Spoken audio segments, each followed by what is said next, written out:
வேலூர் மாவட்டம் மா உற்பத்தியாளர் சங்க உறுப்பினர் எஸ். வெங்கடேசன் வழக்கறிஞர் ஆகிய நான் தெரிவிப்பது என்னவென்றால், வேலூர் மாவட்டத்தில் சுமார் 5000 சிறு மற்றும் குறு விவசாயிகள் உள்ளனர்.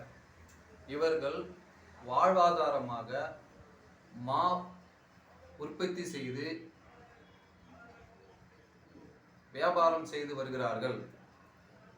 தற்போது வேலூர் மாவட்டத்தில் மா விளைச்சல் அதிகமாக உள்ளதால் விலை வீழ்ச்சி ஏற்பட்டு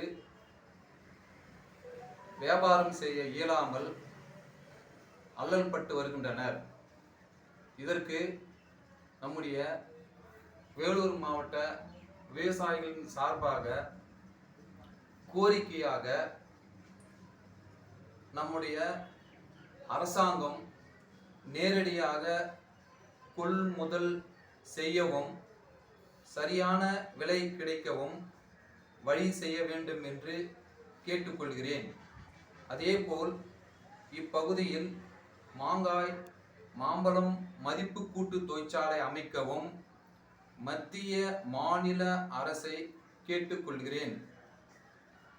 இது விவசாயிகளுக்கு சரியான விலை கிடைக்கவும், நுகர்வோருக்கு சரியான விலையில் தரமான மாம்பழம் கிடைக்கவும் பெரிதும் உதவும் என்று தெரிவித்துக் கொள்கிறேன்.